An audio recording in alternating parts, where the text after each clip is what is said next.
माहिब्या नावाच्या बैलाला काल बकासूर सोबत पळालेला, त्याच्या पायाला काल लागलं, त्याच्यामुळे काल सेमीला आपला बकासूर पळाला नाही माहिब्यासोबत.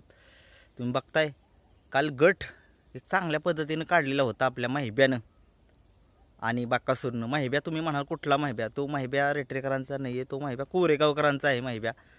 तुम्ही बघताय त्या बैलाच्या पायाला काहीतरी लागलं. तुम्ही बघितलं 3 पायावर तो बैल चालत होता, त्याला चालायला तर व्यवस्थित येत नव्हतं. त्याचा व्हिडिओ बघितला, खूप खूप वाईट वाटते. कारण तुम्ही बघताय या मैदानामध्ये फाटीमध्ये दगडं बिगडं असतील तर तुम्ही जे कोणाचे जे मालक असतील त्यांचे जे सहकारी असतील त्यांनी फाटी चेक करा, कारण दगड असली की बैलाला त्रास होतो. तुम्ही बघताय बकासूर हा नंदी जर पळायला असला मैदानात, त्याचे जे सहकारी असतात बकासूरसोबत ते फाटीमध्ये बघतात दगडं बिगडं आहेत का काय, ते सगळे काढतात. परंतु काल तुम्ही बघितलं मैदानामध्ये काल दगड एवढं बघून सुद्धा दगड असतात, शेवटी कोचीचे दगड असतात खाली जमिनीतून दिसत नाहीत. तोच मला वाटते पायाला लागला असेल आणि तो बैल 3 पायावरती चालत होता. त्याच्यामुळे असा निर्णय घेतला की सेमीला नाही पळणार आपल्या बकासूरसोबत. कारण तुम्ही बघितला बकासूरसोबत पण असं घडलं होतं एकदा पुण्यामध्ये. बकासूर आपला पडला होता, खूप वाईट वाटलं होतं. तेव्हापासून जरा शर्यत बघताना खूप भीतीच वाटते. अशी बैल वगैरे पडली ना, तुम्ही मागं पण एकदा बैल बघितलं तुम्ही, 2 जोडी होती, ते तोंडावरती पडलेले पण निकाल घेतलेला त्या बैलाने. पण असं नाही घडायला पाहिजे, खूप बेकार वाटतं. असं जर घडलं मैदानामध्ये तर अक्षरशः जीवाचे जरा एक आकांतानं थोडंसं बेकारच वाटतं. म्हणजे काळीच आपलं एक हलक्या काळजाचा माणूस आहे आपण, पण असलं नाही काय घडायला पाहिजे मैदानामध्ये. मुक्या जनावराला तर नाही घडलं पाहिजे, कारण तुम्ही त्याला सांगता येत नाही, बोलता येत नाही.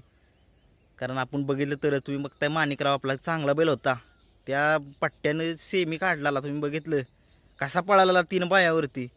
आता त्या बैलाची काय अवस्था आहे तुम्ही बघताय. नक्कीच बघा, जरा व्यवस्थित मैदानाची फाट्या बिट्या व्यवस्थित बघा. कारण मैदान आयोजकांना एवढंच सांगणं आहे माझं. आणि लवकरात लवकर बारा हो माहिब्या, तुझी वाट बघतोय आपला बकासूरसोबत तू चांगला पळालास. तुझं नाव बकासूरसोबत जर तू गुलाल घेतला असतास तर 1 नंबर झालंच असतं. पण तू जो बैल त्याच्यासोबत पळतो, गट जरी निघाला तरी त्या बैलाला एक नाव मोठं मिळतं त्या महाराष्ट्रात, त्याला किंमत पण त्या पद्धतीची पण येते. जो बैल 2 नंबरचे बैल घेऊन पळतो त्याला बकासूर म्हणतात. पण असो, तो माहिब्याला लवकर ठीक हो, लवकर बारा हो. तुला माहिब्या आपल्या बकासूरसोबत पळायचं आहे, पुन्हा एकदा पळायचे. आणि त्या माहिब्याची काळजी घ्या, ज्यांना जे माहिब्याचे मालक आहेत त्यांची. कारण तो बैल चांगला पळाला काल, तुम्ही बघितलं. खूप साऱ्या शुभेच्छा त्या बैलाला, मनापासून शुभेच्छा. आणि बकासूर प्रेमी म्हणून मी पण शुभेच्छा देतो की तो लवकर ठीक व्हावा आणि बकासूरसोबत पुन्हा दिसावा. तो बकासूर वाट बघतोय माहिब्या तुझी, वाट बघतोय माहिब्या तुझी.